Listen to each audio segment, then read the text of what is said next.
Welcome back. I am, as you may be able to tell, inside our van today. It's a lot easier to record in here for a couple of reasons. There's no distractions. It's a simple, small space. Almost acts like a studio. In fact, we used in the walls here for insulation 2 layers, maybe 3 or 4 inches thick of Thinsulate, which in some applications is used as a sound deadening and dampening material in actual music studios. So it actually really has nice acoustics in here. For today's vlog, I just have a couple of updates, things that I've wanted to share that just haven't fit into previous vlogs. My original intention for this series was just to film my outings for 30 days straight. That has already failed in the sense that I've not been doing this consecutively. I have had a few day break here and there. It's not really a failure. But the idea is 30 days of Wildflower outings. And this is day 22. I'm going to be doing 8 more days. There might be another break. Being on the road for 2 years and getting back into my photography business, I really wanted to pin something that I could do daily and could be, to some degree, held accountable for by an audience. Not that anyone's demanding this, not that anyone's like, oh my gosh, when's the next episode? Not like that, but just that there would be some sharing element to this with an audience. So that's where you all come in. And the discipline factor is to get into a daily habit of making and producing something. This, from the outset, was an intentional step towards just being creative every day. Each day I feel a little bit more confident with the video recording, the sound, the editing, and every day I'm a little bit more efficient with it. It still takes me 10 to 20 takes typically. Greetings, welcome back to the Wildflower Diaries. Greetings, welcome back to the Wildflower Diaries. Greetings, welcome back to the Wildflower Diaries. Greetings, welcome back to the Wildflower Diaries. To get the words out in a way that sounds somewhat comprehensible. I'm working at continuing to grow this side of my creativity. I really enjoy doing videos and will continue to do them.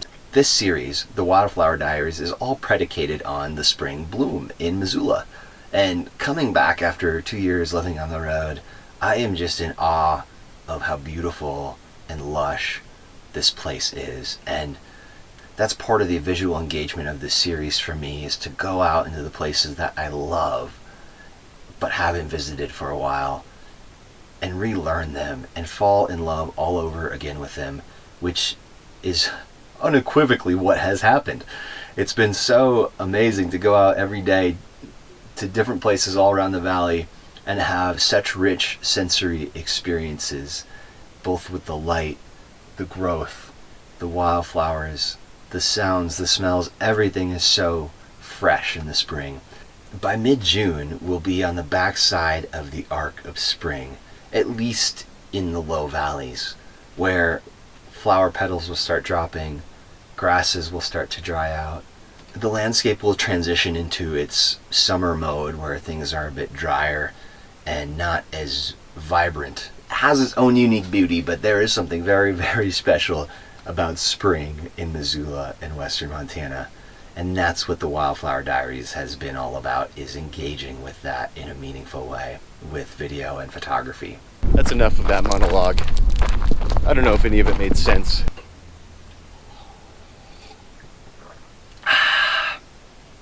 After the 30 days of this series, I will continue to do weekly vlogs. Those vlogs will have a higher production value because I'll have more time and more ability to think through and plan how the videography and how the photography might go, and plan and record and produce those experiences into a little bit more polished products. I'll also be addressing the sound quality on these vlogs. I'm not super happy with it. At this point I have a little external microphone plugged into my GoPro camera, which I primarily record on, and it's okay, but it's not great. So I have a new mic coming that will vastly improve the sound quality, and I just love gear and tech stuff, so very fun to do the add to cart and purchase now buttons. It's awesome. The final thing I need to share about is my straw cowboy hat. I was at Brennan's Wave the other day photographing the wave, and at some point I took off my hat and set it next to my bag, and then worked on the shot for 15 to 20 minutes without turning around or anything. I was just so focused on this photograph. After about 20 minutes I turned around and my hat was gone. There was a slight breeze. It's very likely that the breeze caught the hat, took it into the river, unbeknownst to me, outside of my field of view. That hat had enormous sentimental value to me from our trip. I got it in Tombstone, Arizona in February, after doing one of the most touristy things we did in our entire 2 years of travel, which was going to the reenactment of the shootout at OK Corral. Highly recommend it. Some of the best theater I've ever seen. After the show, I was so inspired, I bought that straw cowboy hat, and it pretty much didn't leave my head for 3 months. I just wore it all the time. It felt right, especially in the Southwest. So today's video is going to close with a small tribute to that hat. Thank you for watching, and have a great day. Bye. Long are the days when you've parted with